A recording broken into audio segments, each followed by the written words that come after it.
हालिया चंद दिनों में 2 मरतबा मुझे दुख हुआ उनका। बुर्जुल खलीफा देखकर, बड़ी इमारत है, बहुत शानदार। इंडिया के झंडे की लाइटें थीं, पाकिस्तान का झंडा याद नहीं आया।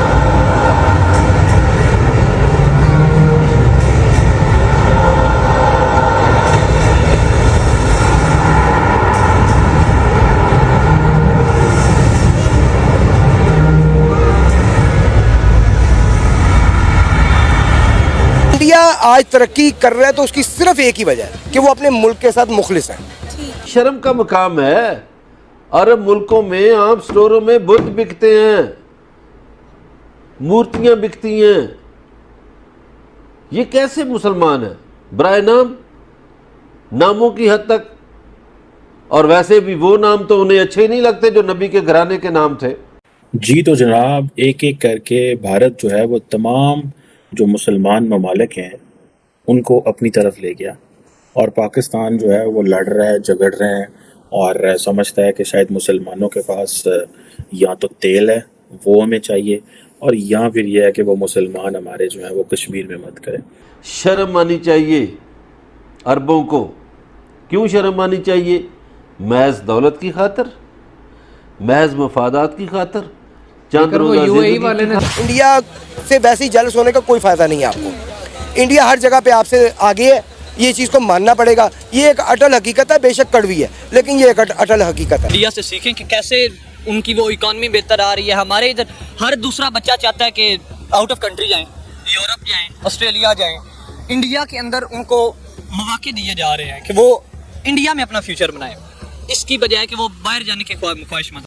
जय हिंद दोस्तों, एक चीज़ तो आपको पता होगी, जितने भी भारतीय कम्युनिटी के लोग यूएई में रहते हैं वो बहुत अमीर है। आपको भी पता है, ये अभी एक रिसेंटली एक न्यूज़ भी आई थी कि सबसे ज़्यादा बिलियनर्स अगर किसी देश के यूएई में रहते हैं तो वो भारत के। मिलियनर्स भी सबसे ज़्यादा भारत के ही रहते हैं यूएई में। तो दोस्तों, जीत के लगभग 48 घंटे बाद, क्योंकि बुकिंग करनी पड़ती है, तुरंत तो आप बुर्ज खलीफा पे सेलिब्रेट नहीं कर सकते जब तक गवर्नमेंट ना करे। तो दोस्तों, भारतीय जो अमीर लोग हैं वहाँ पे, उन्होंने पैसे दे के सेलिब्रेट करा दुबई के बुर्ज खलीफा पे। भारत का चैंपियन वाला रोहित शर्मा की टीम का एक फोटो उस पर लाइट अप हुआ। हालांकि उसके लिए भारतीयों ने करोड़ों रुपए पे किए। ये यूएई के गवर्नमेंट की तरफ से सेलिब्रेशन नहीं था, भारतीयों ने पैसे पे करके वहां पे लाइट अप करवाया। और जब ये खबर धीरे धीरे ब्रेक हो रही है तो पाकिस्तानियों का जलना शुरू हो गया। कई सारे सोशल मीडिया पे पोस्ट अब धीरे धीरे वायरल हो रहे हैं और पाकिस्तानी इस पे जल रहे हैं कि दुबई जो है, यूएई जो है, इतने साल बीत गए, कभी 14 अगस्त पे पाकिस्तानी झंडा लाइट अप नहीं करता, लेकिन भारत के छोटे छोटे इवेंट्स पे भारत के फ्लैग, टीम इंडिया को लाइट अप कर रहा है। तो भाई पाकिस्तानियों, इस गलत फहमी में ना रहो कि यूएई ये फ्री में कर रहा है, इसके लिए हम करोड़ों रुपए दे रहे हैं, तब जाके ये हो रहा है। हालिया चंद दिनों में 2 मरतबा मुझे दुख हुआ उनका। बुर्जुल खलीफा देखकर, बड़ी इमारत है, बहुत शानदार। इंडिया के झंडे की लाइटें थीं, पाकिस्तान का झंडा याद नहीं आया। शर्म का मकाम है। अरब मुल्कों में आम स्टोरों में बुत बिकते हैं, मूर्तियां बिकती हैं। ये कैसे मुसलमान है? बराए नाम, नामों की हद तक। और वैसे भी वो नाम तो उन्हें अच्छे ही नहीं लगते जो नबी के घराने के नाम थे। अब तो मंदिर शंदर भी शुरू हो गए हैं और भी बहुत सारे मामलात हैं। तो मैं तो समझता हूँ कि अली रजा अलवी साहब कल को ये क्या मुंह दिखाएंगे रसूल पाक सल्लल्लाहु अलैहि वसल्लम को? अरब तो गुलाम नजर आए। आप देखिए रसूल पाक सल्लल्लाहु अलैहि वसल्लम को इन्होंने क्या चेहरा दिखाना है।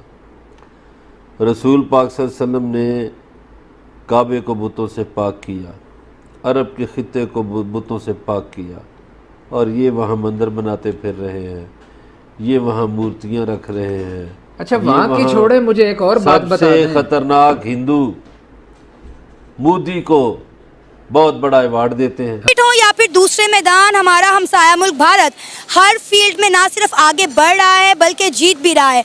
आपको क्या लगता है, क्या हमें इंडिया से सीखने की ज़रूरत है? अगर हम बात करें हमारे एजुकेशन के निज़ाम की, तो हमारे बच्चों के दिमागों में हमने एक बात रजिस्टर कर दी है कि इंडिया हमारा दुश्मन मुल्क है, हिंदू हमारा दुश्मन है। अभी हमारे हमसाया मुल्क भारत ने बड़ी जद्दोजहद के बाद, बड़े अरसे के बाद T20 वर्ल्ड कप की ट्रॉफी अपने नाम की, सिर्फ ये एक ट्रॉफी नहीं है, हम देख रहे हैं कि वो हर फील्ड में आगे बढ़ रहे हैं और जीत रहे हैं। क्या कहना चाहेंगे इंडिया की कामयाबियों पर और जीत पर? हमें ना सिर्फ इंडिया से बल्कि चाइना, जापान, अमेरिका, इंग्लैंड सबसे सीखने की ज़रूरत है। कुछ ना कुछ हमें हर मुल्क से सीखना पड़ेगा, क्योंकि जब तक हमारे मुल्क में सियासतदान और मुक़्तदिर इदारे मुखलिस नहीं होंगे हमारे मुल्क से, अपने मुल्क से, तब तक ये मुल्क तरक्की कर ही नहीं सकता। अवाम तरक्की करवा ही नहीं सकती। अवाम ने क्या करना है? अवाम अपना रोल यही कर सकती है ना, टैक्स अदा करते, तो टैक्स तो अवाम हर चीज़ पर दे रही है। और देखिए, मेरी बात सुने, सीखने के लिए ज़रूरी है कि आप हर एक से सीखें। कहते हैं ना कि इल्म हासिल करो चाहे तुम्हें चीन ही क्यों ना जाना पड़े। लेकिन ये जो अभी आपने बात की, मैं इस पर बात ज़रूर करना चाहूँगा। इल्म हासिल करो खा तुम्हें चीन जाना पड़े, ये हदीस के नाम पर ये चीज़ को फैलाया गया। ऐसी कोई हदीस नहीं है। हाँ, ये मुहावरा है, मुहावरा आप कह सकते हैं इसे, इस तरह की हदीस कोई भी नहीं है। बहरहाल इंडिया आज तरक्की कर रहा है तो उसकी सिर्फ एक ही वजह है कि वो अपने मुल्क के साथ मुखलिस है। हम अपने मुल्क के साथ मुखलिस ही नहीं है। करप्शन नीचे से लेके ऊपर तक हर जगह पे मौजूद है। जब तक करप्शन का निज़ाम चलेगा, सूद का निज़ाम चलेगा, तब तक ये मुल्क तरक्की कर ही नहीं सकता।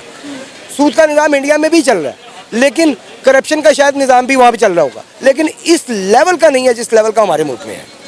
वहाँ पे 3%, 4% सूद है, यहाँ पे कितने परसेंट है? 12%, 15%, 20%, 25%। ज़मीन आसमान का फ़र्क। जब तक हम मुखलिस नहीं होते तब तक ये मुल्क तरक्की कर ही नहीं सकता। इंडिया से वैसे ही जेलस होने का कोई फ़ायदा नहीं है आपको। इंडिया हर जगह पे आपसे आगे है, ये चीज़ को मानना पड़ेगा। ये एक अटल हकीकत है, बेशक कड़वी है, लेकिन ये एक अटल हकीकत है। हमें तरक्की के लिए सबसे पहले मुखलिस होना पड़ेगा अपने मुल्क के साथ। जब तक हम मुखलिस नहीं होंगे, स्टेबल नहीं होगी यहाँ की सियासत, तब तक कोई भी बाहर से इन्वेस्टमेंट नहीं करेगा। जब बाहर से इन्वेस्टमेंट नहीं आएगी, पाकिस्तान तरक्की नहीं कर सकता। इन्वेस्टमेंट तो हो ही नहीं रही ना। आप देखें कि इन्वेस्टर्स को पाकिस्तान के ऊपर ट्रस्ट ही नहीं है। बड़े से बड़ा इन्वेस्टर इंडिया में जाकर बैठकर इन्वेस्टमेंट करने को तैयार है, लेकिन पाकिस्तान में आने से डरता है क्योंकि उन्हें ट्रस्ट इश्यूज है। पाकिस्तान में कितना इन्वेस्टर आया और उसके बाद भाग गया। अमेज़न देखे पाकिस्तान में आया और बाद में चला गया। उन्होंने कहा कि फैसलाबाद की जानिब से उनके साथ इतने फ्रॉड हुए कि वो लोग यहाँ से चले गए। तो ये चीज़ है ना, ट्रस्ट इश्यूज। इंडिया ने दुनिया का ट्रस्ट गेन किया हुआ है, लेकिन दुनिया को पाकिस्तान पे ट्रस्ट नहीं है। मैं आपसे यही बात कर रहा था। सबसे पहले यहाँ पे सियासत स्टेबल नहीं है। जब तक सियासत स्टेबल नहीं होगी, कोई भी आप पे ट्रस्ट करने को तैयार नहीं। पाकिस्तान की अगर बात करें, सोशल मीडिया हो या मीडिया हो, पाकिस्तान को क्रिटिसाइज करते नजर आते हैं। आगे से मेरे जैसा एक स्टूडेंट अगर आपसे ये क्वेश्चन कर दे कि पाकिस्तान में कौन सी चीज ऐसी बेहतर हो रही है जिसको हम लेके तारीफ करें, तो फिर आप क्या जवाब देंगे? और इंडिया वालों के पास तो 100 चीजें हैं। वो कह देंगे कि भाई अगर हम तारीफ कर रहे हैं अपनी इकोनॉमी की, तारीफ कर रहे हैं अपनी डेमोक्रेसी की, कर रहे हैं कि वहाँ पे जो सा डिरेल नहीं होती, डेमोक्रेसी चलती रहती है, तारीफ कर रहे हैं तो अपनी क्रिकेट की कर रहे हैं कि उनकी क्रिकेट देखें आप वर्ल्ड कप जीत के। हम कौन सी चीज मतलब को नेगेटिव की बजाय पॉजिटिव दिखाना चाहें भी तो क्या दिखाएं? पॉजिटिव हम असल में पॉजिटिव हमारे पास हो कुछ नहीं रहा। हमारे जो सियासतदान है वो बेचारे अपनी अफरा तफरी में लगे हुए हैं, उनको फुर्सत नहीं है अवाम का सोचने की। ठीक है, जो भी है XYZ हमारे सियासतदान है, चाहे कोई भी पार्टी से ताल्लुक है, ठीक है, वो बेसिकली इंटरेस्ट नहीं है उनका। अब आज मैंने एक अपना देखा फेसबुक पे कि जी इतने परसेंट 165% जो है वो ब्यूरोक्रेसी ले जाते हैं, तनख्वाहें जो बड़ी है, ये ज्यादा फायदा उन्हीं को दे रहा है। ठीक है, अवाम को क्या फायदा, एक मजदूर को क्या फायदा उसका तनख्वाह बढ़ाने का? आपको मजदूर को क्या फायदा? उसको दिहाड़ी, उसकी दिहाड़ी भी बेचारे की नहीं बढ़ती। ठीक हो गया। दूसरा ढेर लगा हुआ है। जो एक गाड़ी में आज देखी है मैंने जी, वो गाजी रोड के ऊपर खड़े ठीक है, जो विजिट हमारा एक सर्वे करते हैं ना, ठीक है, उसमें एक गाड़ी आगे रुकी है तो मेरा ख्याल 15 से 20 मजदूर जो हैं वो उस गाड़ी के इर्द गिर्द, क्योंकि बेरोजगारी है। अच्छा, आप क्रिकेट के हवाले से बात करते हैं। डेफिनेटली अगर आप क्रिकेट मैच उस तरीके से नहीं देखते, आपको प्लेयर्स के नाम का नहीं पता होगा, लेकिन ये तो पता होगा इंडिया वर्ल्ड कप जीत गया और पाकिस्तान नहीं परफॉर्म कर पाया। रीजन क्या है? और अफगानिस्तान में खास तौर पर जो बड़ा टॉपिक है, अफगानिस्तान में सेलिब्रेशन की जा रही है इंडिया के जीतने। सर बात ये है कि हमारे पास जो है वो मेरी जाती सोच है, मैं किसी का नहीं कहता। हाँ, ठीक है। मेरी जाती सोच ये है कि हम लोग बेसिकली जुए की उसमें आ गए। ठीक है, बैटिंग करते हैं। उसमें हमें जो फायदा मिलता है ना फर्द को, क्रिकेटर को, एक फर्द को, जो अच्छा प्लेयर है उसको बेसिकली रोक दिया जाता है। ठीक है, हाई लेवल पे उसको प्रमोट किया जाता है। ठीक है, वो उस परफॉर्मेंस जो दिखाना चाहता है वो नहीं दिखा सकता। ठीक हो गया। अच्छा सर, आप क्या कहना चाहेंगे जो खास तौर पे जैसे अफगानिस्तान में इंडिया के जीत का जश्न मनाया जा रहा है, सेलिब्रेशन की जा रही है, क्या और उधर नारा लग रहा है इंडिया और अफगान बाई बाई? अच्छा, फर्स्ट ऑफ ऑल तो मैं आपको एक चीज़ बताता हूँ। जैसे कि अभी आपने शेख साहब से सवाल किया है कि हम अमेरिका से भी हार गए। बेसिकली ताकतवर और जो कमज़ोर बंदा, उसका जो मुकाबला नहीं होता, उसमें पहले डिसाइड होता है किसने जीतना है किसने हारना है। दोस्तों, मैं बहुत बहुत धन्यवाद करूंगा यूएई के उन लोगों को, उन भारतीयों को जिन्होंने अपने करोड़ों रुपए खर्च करके टीम इंडिया को एक इतनी अच्छा गिफ्ट दिया कि बुर्ज खलीफा पे उनकी फोटो लाइट अप।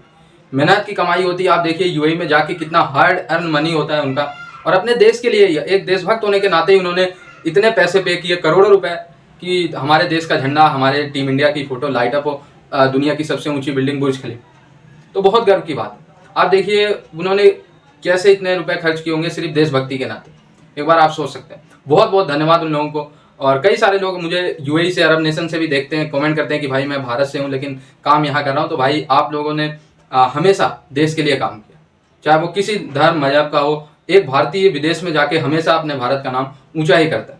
पाकिस्तानी उल्टे सीधे काम विदेश में भीख मांगना और चोरी करना, महिलाओं के साथ बदतमीजी करता पाकिस्तानी दिख जाएगा, लेकिन भारतीय कम्युनिटी के, हमारे हिंदू, हमारे मुस्लिम भाइयों, हमारे सिख भाइयों, ये सब भारत का नाम ऊंचा करते हैं। तो बहुत बहुत धन्यवाद। क्या दोस्तों, पाकिस्तानियों का रोना धोना तो जारी रहेगा, लेकिन जिस तरीके से रोहित शर्मा के नेतृत्व में ये टीम जीती है, इसको तो भाई ये बहुत दिनों तक याद रखा जाएगा। 2011 का वर्ल्ड कप का हाईलाइट बार बार दिखाया जाता है, वो जो सीन जब श्रीशांत ने कैच पकड़ा था। तो अब ये भी सीन ऐसे चलेंगे जो सूर्य कुमार यादव ने कैच पकड़ा।